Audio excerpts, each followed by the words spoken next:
May I Mr. move to Turkey? South Caucasus, if possible? Let me, It's gonna have to- yeah, sure. Turkey? So specifically on Turkey, the Turkish foreign minister said he expected the United States to approve the sale of F-16. He said that to the secretary, obviously. What will be the message of the secretary, given that the U.S. government officially supports this deal, but there's strong opposition in Congress? So what are your expectations the secretary would tell the Turkish foreign minister on this issue?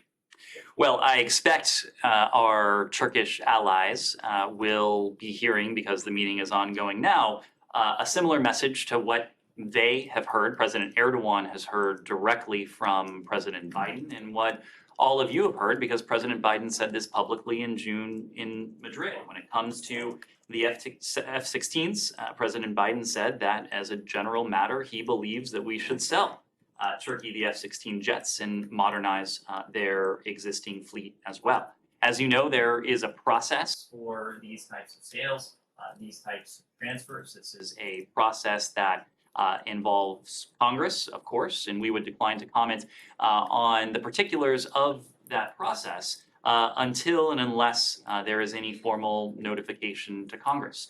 We are not in a position to do that yet. Our position has not changed. It is also fair to say, and I don't think I'm betraying any secrets, because our partners on the Hill have been quite vocal about this as well, is that there are strong opinions on the Hill. So we will continue to engage with our Turkish partners. We will, as appropriate, engage with our partners on the Hill. We want to see to it that Turkey, as a NATO ally, has what it needs to continue to be a valued member of that alliance, and to address the very real security concerns that Turkey itself faces. Yes? Turkey, please. Senator Menendez said that he's going to block the transfer of F-16 to Turkey. And he said, till Ankara, as he said, improves its human rights record and ceases threatening U.S. regional allies like Greece and Cyprus. He said that Erdogan is undermining international law and Turkey is not a good ally. I don't know if you agree with the senator, but I wanted to hear your comment, please. Well, Congress has a key role to play when it comes to these decisions. This is a process that we respect. It has been a priority of this secretary to engage with Congress, not only, as he likes to say, on landing, but also at the takeoff. That is to say, at every step of the process, to have iterative engagement with our congressional overseers, but also the authorizers and approvers, including those who sit on the Senate Foreign Relations Committee and the House Foreign Affairs Committee. We have a very constructive relationship with Turkey. We are grateful for the role that Turkey has played in helping to address many of the most pressing challenges of our time. And that includes, of course, Russia's brutal aggression against Ukraine. It is probably not an exaggeration to say that without Turkey's constructive role, we would not have the Black Sea Grain Initiative, certainly not the grain initiative that is functioning at the scope and scale that is now. We've consistently said that we are grateful for Turkey's role in that. We're also appreciative of the fact that President Erdogan and his government has used their somewhat unique position to seek to address Russia's war against Ukraine. Now, it is not for any lack of trying on Ankara's part that those efforts have not diminished or put an end to this war. That is a function of President Putin, his determination to continue this brutal war despite the costs that it's inflicting on his own people. Now, as allies, where and when we have disagreements, we can be candid about those disagreements, and we'll speak clearly when it comes to shared values and shared interests. We've said this many times before. We remain deeply concerned by the continued judicial harassment of civil society, media, political and business leaders in Turkey, including through prolonged pretrial detention, overly broad claims of support for terrorism, and criminal insult cases. The people of Turkey, like people everywhere, deserve to exercise their human rights and fundamental freedoms without fear of retribution. The right to exercise freedom of expression, peaceful assembly, and association is enshrined in Turkey's constitution and in its international law obligations and in its OSCE commitments.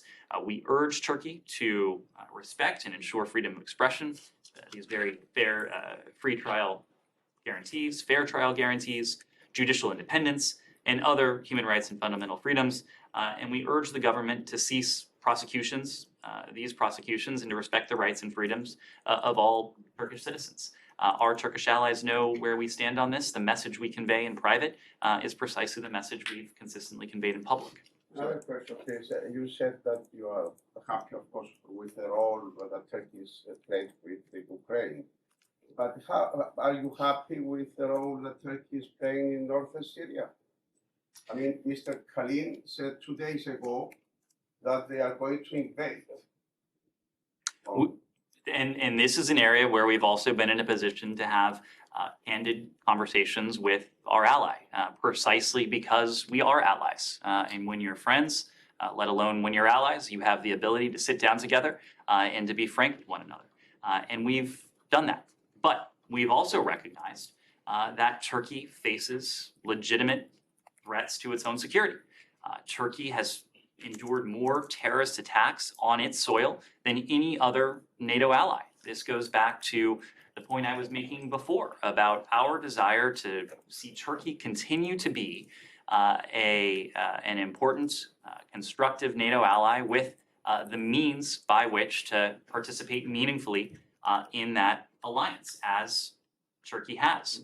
When it comes to Syria, we've been clear publicly, also privately, that we don't want to see any unilateral actions that have the potential to set back the tremendous progress that the international community has achieved in the effort to counter ISIS, counter Daesh, over the past several years. The so-called territorial caliphate of ISIS has been virtually destroyed. It has been virtually destroyed because of the stalwart coordination and cooperation on the part of dozens of countries who are part of the global coalition to counter ISIS or Daesh.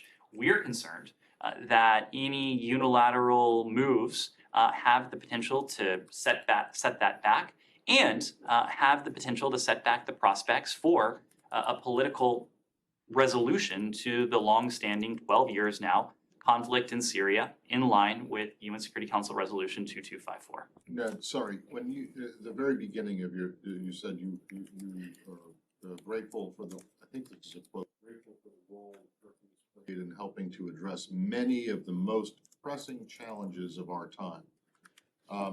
You named one, which was the Black Sea Initiative, but then after that, you listed a whole bunch of problems that you have with Turkey, including the human rights situation, Syria, just now.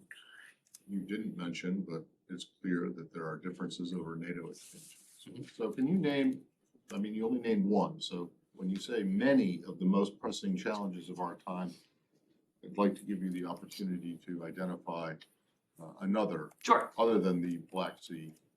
So embedded in what I said were two high-profile priorities of ours. Number one is Russia's aggression against Ukraine. And I believe I mentioned this, but Turkey has played a very helpful, meaningfully helpful role in seeking to put an end to this conflict, or at the very least diminish the violence. They have... Okay, but whatever they've done, as laudable as it might be, and again, doesn't seem to have worked. That is not for lack of trying on the part of Ankara. Okay, so you're giving them credit for trying to push the Russians to stop, of course, their aggression against Ukraine, and you've got, okay, so that's two. And dealing with the implications of Russia's aggression against Ukraine, food insecurity being one of them. That's embedded in the Black Sea Grain Initiative. So there's two, and you said many of the most pressing challenges of our time.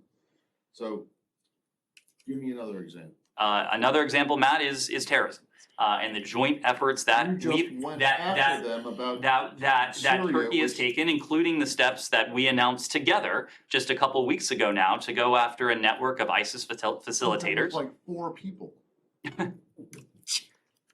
Yes, Matt, but Turkey has been a valued member of this coalition. Its efforts have been Okay, I'm not saying that they're not doing any of this. I'd just like to have another example. When you say many, is many mean 2? many ways. Does it mean 3? Okay, so you got Black Sea, and then they attempt to get the Russians, not successfully, but they attempt to get the Russians to ease up in Ukraine. You don't like what they're doing or what they're threatening to do in Syria. On terrorism, yeah, okay, so you have one joint statement over the course of the last year about sanctions.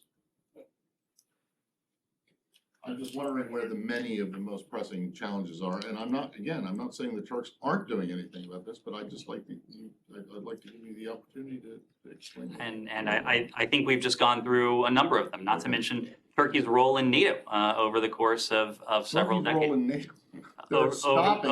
They are the main obstacle to NATO doing what it wants to do right now in expansion. Several decades. Can you Yes. explain All that right. PY? Let me move around to someone who hasn't had a question yet. Janie? Thank you.